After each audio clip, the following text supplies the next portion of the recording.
حبیب اللہ صلی اللہ تعالی علیہ وسلم پاک پڑھ لیں بلند آواز سے صلی اللہ علیہ نبی الامی وآلہ صلی اللہ تعالی علیہ وسلم صلاۃ و سلام علیک یا رسول اللہ۔ حضرات گرامی، خطبہ مسنونہ کے بعد میں نے قرآن مجید کی بہت ہی مشہور و معروف آیت کریمہ کی تلاوت سے خود کو مشرف کیا ہے۔ پروردگار عالم اپنے مقدس کلام میں بڑے ہی فصیح و بلیغ انداز میں ارشاد فرماتا ہے وَمَا أَرْسَلْنَاكَ إِلَّا رَحْمَةً لِلْعَالَمِينَ، اے محبوب ہم نے آپ کو سارے عالم کے لیے رحمت بنا کر کے بھیجا ہے۔ ہر کوئی کیسے ہی رنج میں ہو، جب یاد آ گئے ہیں سب غم بھلا دیے ہیں۔ بیٹے سن، حرم شریف میں کعبے کے صحن پہ ایک اللہ کا نیک بندہ ہے جس کو محمد ابن عبداللہ کہا جاتا ہے۔ محمد الرسول اللہ کی وہ مبارک ذات ہے۔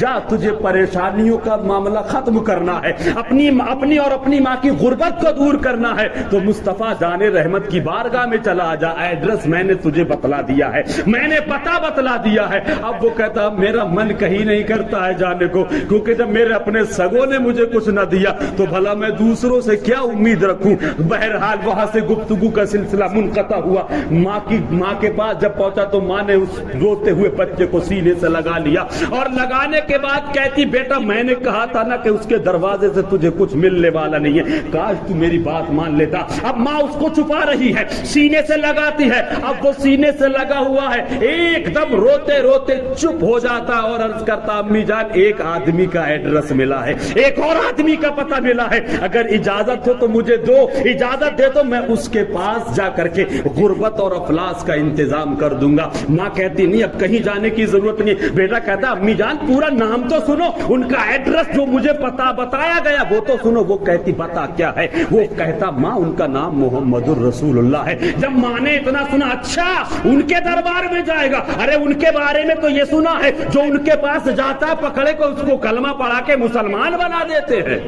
مت جا، ان کے پاس جا کر کے تو اپنے باپ دادا کے دھرم کو لات مار دے گا۔ وہ کہتا نہیں امی جان اگر ایسا ہوگا، اگر وہ زبردستی لوگوں نے یہ غلط افواہ اڑا رکھی تھی کہ نبی پکڑ کے کلمہ پڑھا دیتے، آج بھی لوگ اڑا رہے ہیں کہ اسلام کو تلوار کے زور سے پھیلایا گیا۔ میں کہتا ہوں نہیں، اسلام کو مصطفیٰ کے اخلاق اور کردار کی بنیاد پر پھیلایا گیا ہے۔ وہ کہتا ماں اگر انہوں نے اس طریقے کا میرے ساتھ معاملہ کیا، مجھے پکڑ کے زبردستی کلمہ پڑھانے کی کوشش کی تو میں صاف صاف لفظوں میں کہہ دوں گا چادر دو یا مت دو، مگر مجھے میرے مذہب پہ قائم رہنے دو۔ ہمیں آپ کا مذہب آپ کو مبارک ہو، میرا دھرم مجھے مبارک ہو۔ ماں نے کہا ٹھیک ہے نہیں مانتا تو چلا جا۔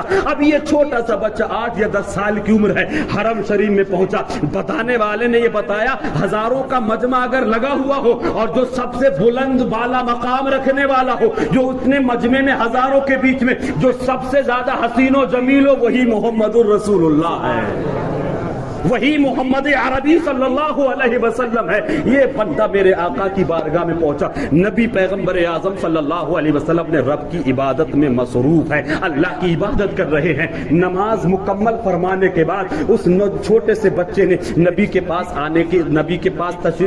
پاس آیا اور آنے کے بعد اس نے پوری بات کہی نہیں۔ میرے آقا نے خود مسکرا کے فرمایا بیٹے کیا بات ہے، بیٹے کیا بات ہے، کیوں آئے ہو؟ اس نے ساری داستان سنا دی، اپنے چچا کا معاملہ سنا دیا، اپنی غربت و افلاس کی مکمل داستان سنا دی اور سنانے کے بعد کا میرے والد کا انتقال ہو چکا ہے، میں یتیم ہوں۔ میرے آقا نے جب لفظ یتیم سنا اس بچے کو سینے سے لگایا، سر پہ ہاتھ پھیرا اور پھیرنے کے بعد ارشاد فرماتے فکر نہ کر، تو کیا یتیم ہے، میں نے بھی یتیمی کا بوجھ اٹھایا ہے، میں دنیا پہ نہیں آیا تھا، میرے والد کا انتقال ہو گیا تھا اور میں جانتا ہوں کہ اس سماج میں یتیم بچے کو جینا کتنا دشوار ہو جاتا ہے، میں جانتا ہوں اس عرب کی سرزمین پر ایک بیوہ کو زندگی گزارنا کتنا مشکلوں کا سامنا کرنا پڑتا۔ بیٹے آ، میرے آقا نے سینے سے لگایا اور سر پہ دستے شفقت پھیرا۔ مکمل داستان سننے کے بعد میرے آقا نے اپنی چادر شریف جو خود کاندھے پہ رکھا کرتے تھے،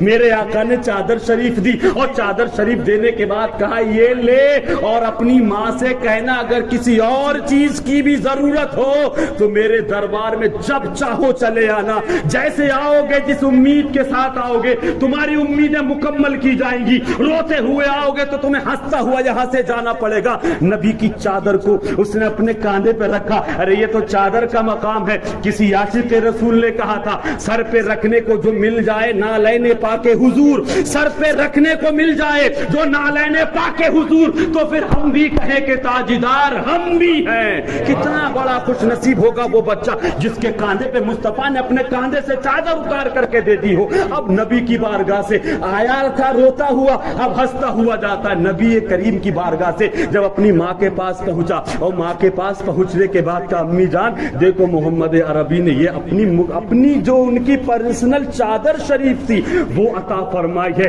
لو اپنے جسم کو ڈھانک لو، غربت و افلاس کو ختم کرنے کی کوشش کرو۔ ماں نے کہا یہ بتا میں نے جو سنا تھا ویسا تو تیرے ساتھ کوئی معاملہ پیش نہیں آیا، کلمہ پڑھنے کے لیے تجھ پہ انہوں نے کوئی پریشر تو نہیں ڈالا، تیری کلائی پکڑ کے انہوں نے بٹھالا تو نہیں، یہ تو نہیں کہا کہ کلمہ پڑھ لے؟ کہا امی جان تم کیا بات کرتی ہو، آج اس محمد عربی نے مجھے سینے سے لگایا اور میرے سر پہ دستے شفقت پھیرا تو ایک لمحے کے لیے میں یہ بھول گیا تھا کہ خدا کی قسم اتنا پیار تو کبھی میرے باپ نے نہ کیا جتنا مدینے کے تاجدار نے مجھ یتیم کو پیار عطا فرمایا۔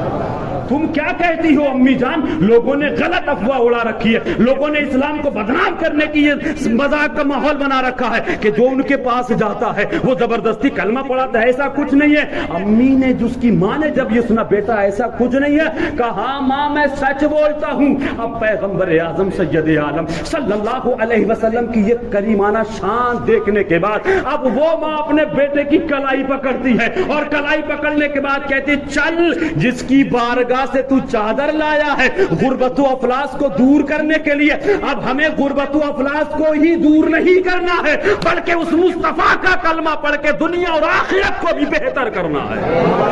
اپنے چھوٹے سے بچے کے ہاتھ کو پکڑا، کلائی کو پکڑا اور نبی کی بارگاہ میں آ کر کے سچے دل کی عطا گہرائی سے کہا اے محمد الرسول اللہ صلی اللہ علیہ وسلم، میرے بچے نے جو بتایا بالکل سچ ہے، مجھے لوگوں نے گمراہ کر رکھا تھا، میں غلط فہمی کا شکار تھی، لیکن آج پتا چلا سچ کیا ہے اور جھوٹ کیا ہے، لہذا آپ اپنے پیارے اپنے رب کے فضل و کرم سے اپنی نظر کرم فرما دیجئے اور اس میرے چھوٹے سے بچوں کو اسلام کی دولت سے مالا مال فرما دیجئے اور مجھ گناہگار کو بھی اپنے مذہب میں داخل فرما دیجئے۔ میرے نبی نے کہا پڑھو اشہد ان لا الہ الا اللہ محمد الرسول اللہ صلی اللہ تبارک و تعالی علیہ وسلم، صلاۃ و سلام علیک یا رسول اللہ۔ آج ضرورت ہے مصطفیٰ کے اخلاق کو اپنانے کی، آج ضرورت ہے مصطفیٰ کے کردار کو اپنانے کی۔ جب وہ معزز تھے زمانے میں مسلمان ہو کر، ہم خوار ہوئے ہیں آج تارک قرآن ہو کر۔ اللہ کی بارگاہ میں دعا ہے کہ اللہ ہمیں اور آپ کو تمام عالم اسلام سے خوش عقیدہ مسلمانوں کو پیغمبر اعظم سید عالم صلی اللہ علیہ وسلم کے اخلاق اور کردار پر عمل کرنے کی ہمت اور توفیق نصیب فرمائے۔ استغفر اللہ ربی من کل ذنب واتوب الیہ وما علینا الا البلاغ۔ السلام علیکم ورحمۃ اللہ۔